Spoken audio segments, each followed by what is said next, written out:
Donc voici, on se trouve dans une nouvelle séance à la suite de notre formation. Dans notre formation qui consiste à faire une étude d'alimentation en eau potable de devoirs. Donc j'avais déjà fait une aperçu sur le profil en long. Et donc on a fait la détermination des besoins. Donc je vais juste faire une petite récapitulative comme ça pour passer à la suite. Donc on a déjà déterminé les besoins. Donc on a déterminé les besoins. Que ce soit les besoins à la consommation, les besoins moyens de distribution et les besoins moyens à la production pour chaque tronçon. Dans la première partie, on a fait la partie adduction, puis on a fait la partie distribution dans un autre séance. Donc, et on a décortiqué à peu près deux variantes pour notre projet. Donc, on avait deux variantes donc, qui sont présentées là. Voici ça, c'est la première variante. On alimente le centre à partir d'un réservoir de 500 mètres cubes. Ce réservoir, donc le centre lui-même, il alimente une autre nœud qu'on a appelé le nœud N1. Donc le nœud N1, il alimente par la suite les deux doigts. Et on a même calculé et déterminé les débits de projet pour chaque tronçon. Et ainsi de suite pour la variante 2. Donc la variante 2, il est différent de la variante 1 parce qu'on a placé un autre réservoir d'adduction entre le réservoir 500 et le centre et le nœud 1,0. Donc le centre, il est donc l'autre réservoir, il est placé au niveau du centre et c'est ce réservoir qui alimente le nœud N0. Le N0, il alimente le N1. Le N1 alimente le N2 et le N3. Donc la différence c'était donc qu'on avait ici un débit de points journaliers à la production plus le débit de projet donc N0 N1 qui est le débit qui est le besoin moyen à la distribution de ces deux besoins de droit. Voici juste donc j'ai fait un récap pour les deux variantes qu'on a étudiées donc dans les séances précédentes. Voici le tableau qui fait un récap des débits de projet. Donc il y avait même une autre variante V3, mais donc les deux variantes c'est suffisant si on le comprend bien. Et voici les deux variantes. Ici sont les tronçons. Et voici la présentation des besoins et des débits de projet. Ici, c'est juste, donc, c'est le calcul, c'est le débit. Et maintenant, on passe à la méthode pour la détermination maintenant des diamètres. Donc, pour la détermination des diamètres, je vais travailler sur la première variante. Donc ici, on comprend bien la première variante. Donc on peut faire le même travail sur toutes les variantes. Il n'y a aucun problème. Donc j'avais ici un débit de projet. Donc je vais essayer de l'écrire. Ici c'est le débit. Ici c'est le réservoir.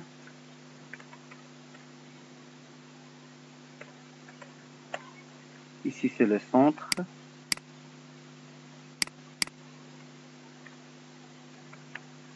Ici c'est le point N0.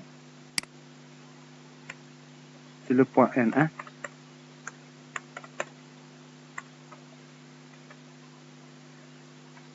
Ici N2 qui présente le premier devoir 1.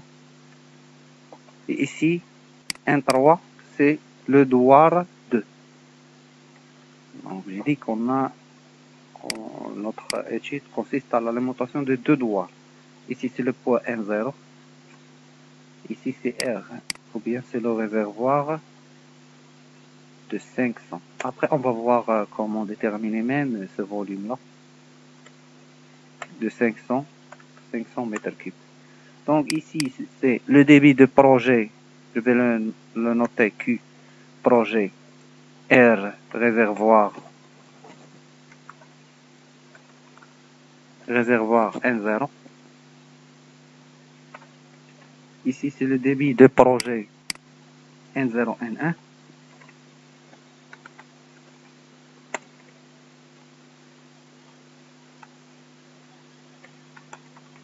Ici, c'est le débit de projet N1, N2.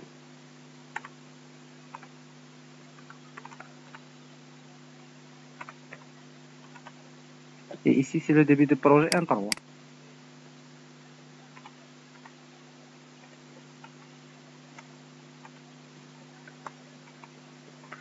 D'accord. Maintenant, je vais passer donc à faire. Donc, je vais poser ici mon schéma.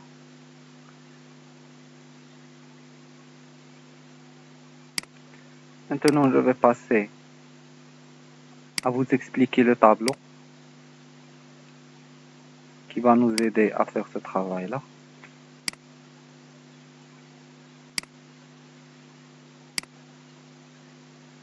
Donc, c'est le tronçon 1, 2, 3, 4.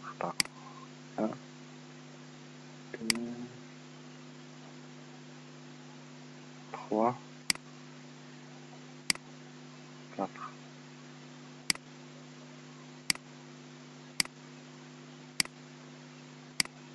Donc, j'ai ici, donc, c'est le réservoir N0.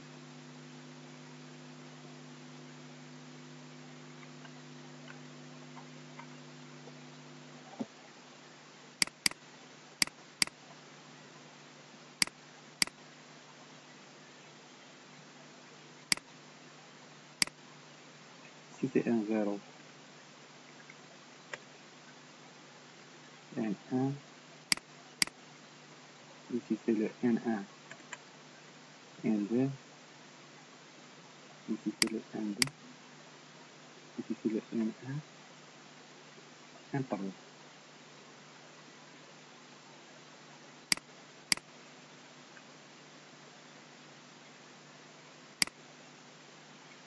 Donc, ici, ce sont les débits Q projet.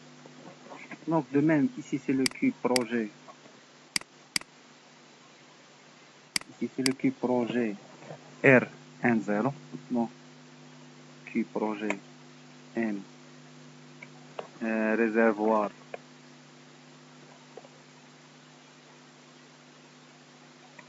N0. Donc, ici, c'est de même. Je vais juste faire un seul tronçon et à la continuité, donc c'est la même explication. Donc ici c'est le débit de projet N0, N1. Donc je vais noter Q projet. Ici Q projet. Et ici Q projet. Q projet N3. Ici c'est le Q projet N2. Ici c'est le Q projet N1. D'accord. Donc je passe au calcul des diamètres.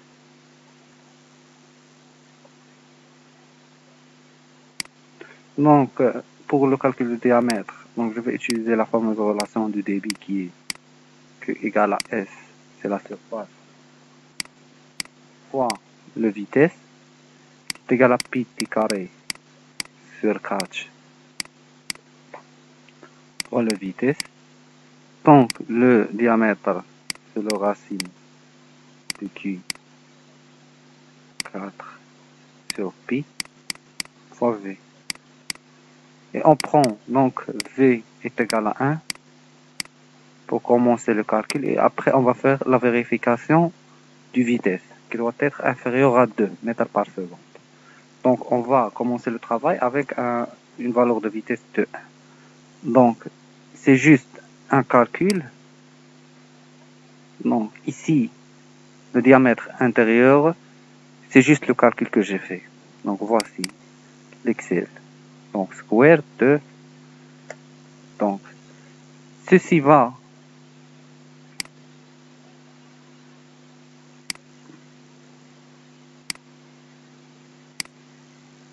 Donc, ce que j'ai calculé ici, c'est le diamètre intérieur.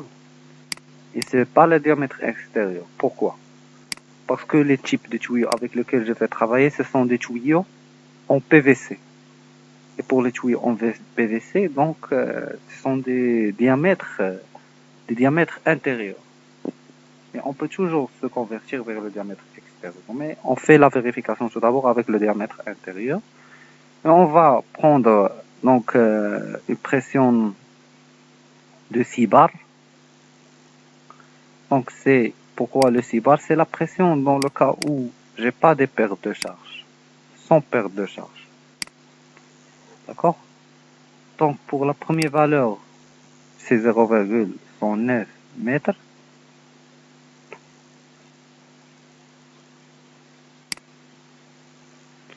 Donc 109. Donc je vais prendre le diamètre intérieur parce que donc ce diamètre intérieur va me donner un diamètre normalisé plus et un diamètre intérieur normalisé moins.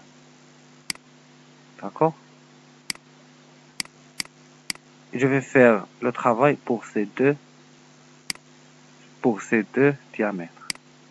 Je vais calculer les pertes de charge pour ces deux diamètres et faire une étude pour ces deux diamètres et à la fin je vais décider quel diamètre. Peut-être c'est le diamètre qui va pas me donner des grandes pertes de charge, qui va me minimiser les pertes de charge.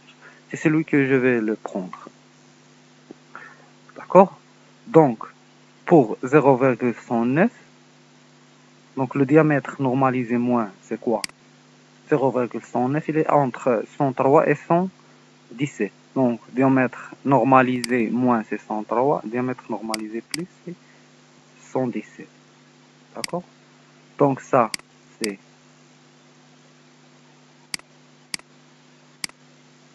103, bien 0,103 mètres. Ça, c'est 0,117.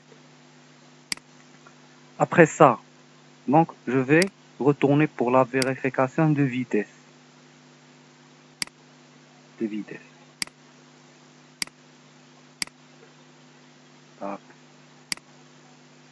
Donc, avec la fameuse relation que j'ai déjà expliquée, donc le vitesse est égal à quoi? Le vitesse, c'est Q sur la surface. Et la surface, c'est quoi? C'est pi d carré sur 4. D'accord. Et donc moi, j'ai deux diamètres. Donc ce travail, ce vitesse, donc je vais lui vérifier le diamètre moins, le diamètre plus. De telle façon que je dois avoir la valeur de vitesse comprise entre 0,5 et 2. Donc je vais expliquer pourquoi ces deux valeurs. D'accord? C'est ça, ce sont le diamètre intérieur moins, le diamètre intérieur plus. Les conditions de vérification, la vitesse de circulation des eaux dans les conduites de distribution ne doit pas être sous 0,5, car ceci favorise la formation des dépôts et la stagnation de l'eau. Et par la suite, la dégradation de sa qualité. Par ailleurs, celui-ci qui ne doit pas dépasser 2 pour ne pas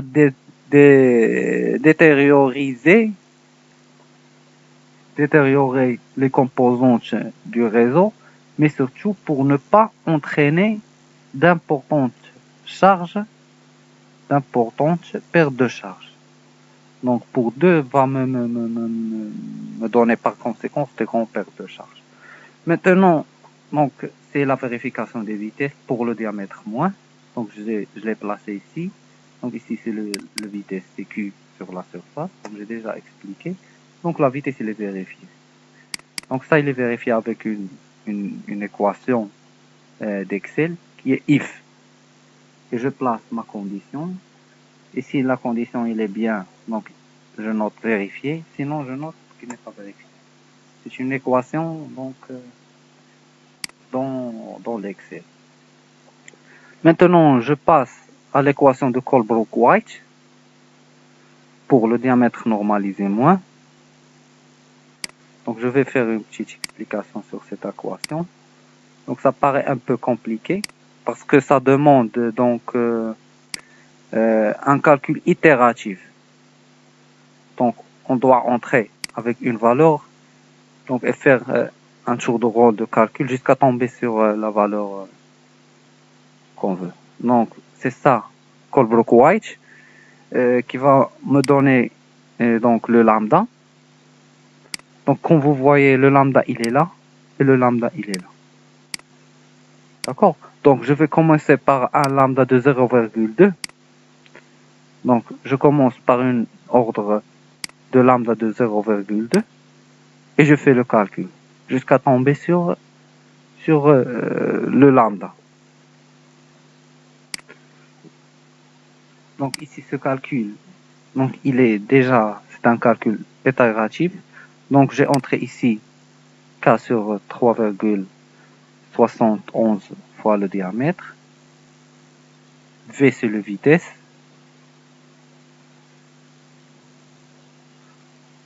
Donc, G, ce sont les pertes de charge. Donc, il est dans la formule de Darcy. Donc, V, c'est le vitesse. RE, c'est le nombre de Rayleigh. C'est le V fois le diamètre sur la viscosité. K, c'est la rugosité. Donc, K, il est égal à 0,1. Donc, pour cette équation, je l'ai déjà fait à partir d'un calcul itératif sur Excel, avec une équation sur Excel. D'accord. J'en ai juste à entrer les valeurs du lambda, de 1 sur lambda, qui est là. Donc, tout d'abord, donc j'ai entré les paramètres ici, et j'ai entré la valeur de lambda 0,2, et j'ai lancé le calcul itératif. Donc, ce calcul, il se fait. Donc, à chaque fois, on calcule la différence. Donc, la différence entre 1 sur la racine de lambda et cette quantité. Donc, et le calcul se fait itérativement et il se stoppe jusqu'à une différence à peu près de 0,02 ou bien. Donc, pour moi, j'ai pris 1,5 10 à la puissance moins 5. Donc, vous pouvez prendre donc même une différence de 0, ça sera la résolution parfaite de notre équation. D'accord?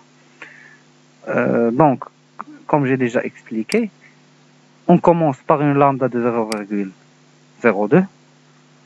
Donc, on se lance ce calcul-là de cette quantité. Par la suite, cette quantité va me donner donc la résolution de cette quantité-là. Et on fait la différence entre cette quantité et cette quantité. Et le calcul s'arrête jusqu'à la différence minime que moi donc, je veux. Par exemple, donc 1 fois 10 à la puissance moins 5 ou bien à peu près 0,001. Et quand j'entame cette différence qui est la plus minime, donc le calcul il se stoppe à ce stade-là et j'aurai par la suite mon fameux lambda, mon lambda parfait. Donc j'ai fait ce calcul-là, comme j'ai déjà expliqué, à l'aide des équations de l'Excel que je peux partager avec vous par la suite. Et donc j'ai tombé sur mes lambda qui est de l'ordre de 0,01, 0,02, 0,02. Donc, à partir de ce lambda-là, donc je vais l'intégrer dans la formule de Darcy.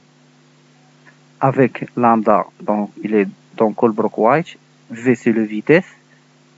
Donc, c'est quelle vitesse?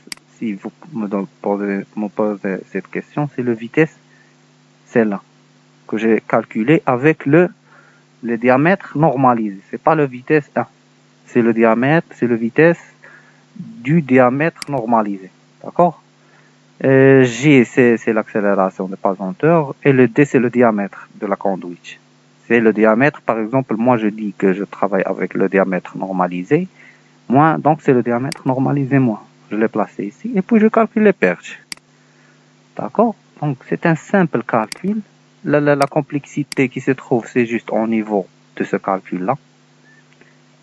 Mais je vais vous chercher l'équation de l'Excel et je vais le partager avec vous. Donc, c'est ça le diamètre intérieur, le lambda. Donc ici c'est le lambda fois V, c'est juste, j'ai entré l'équation. Donc j'ai fait le calcul de G. G ce sont les perches. Donc notez bien que G c'est les perches. Donc maintenant, je vais faire un récap. Donc Colebrook-White, il me donne quoi? Il me donne le lambda. Et Darcy me donne les perches.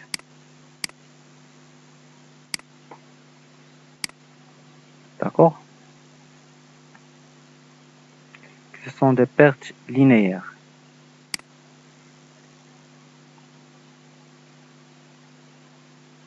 Donc, ces pertes, notez bien que les pertes que Darcy donne, ce sont par mètre linéaire.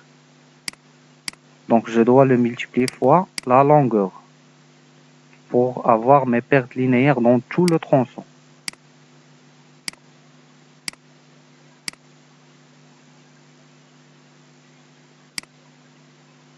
Donc, je le multiplie fois la longueur.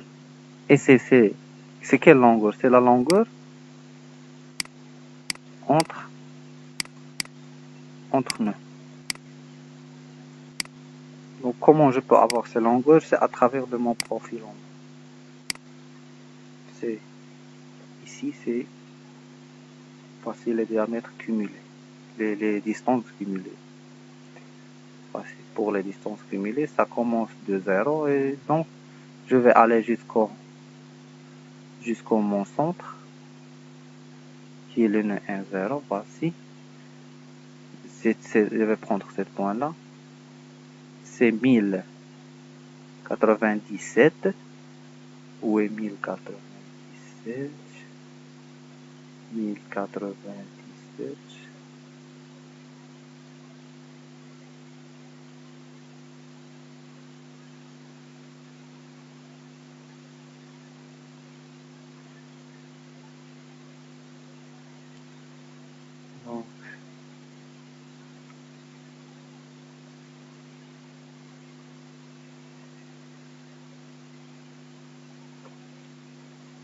1097. Donc, donc j'ai pas pu l'avoir.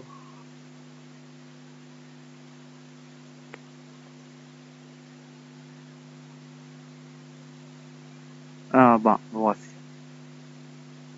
C'est ça. C'est 1097. Je vais aller descendre vers la distance cumulée.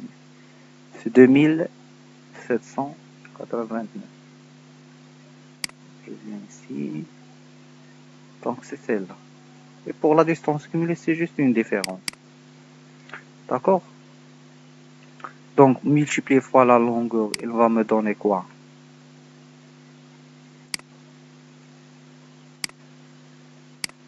Il va me donner les perches linéaires.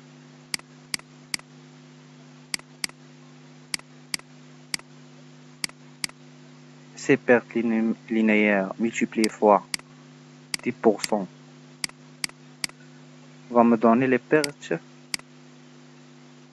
singulières.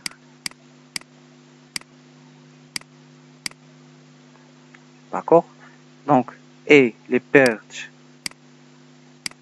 linéaires plus singulières, ce sont les pertes totales. D'accord. Ce sont les pertes totales. ce sont ici. Donc, j'ai calculé les pertes totales donc, ce sont les pertes totales à chaque tronçon. Donc, chaque tronçon, il me présente des pertes totales.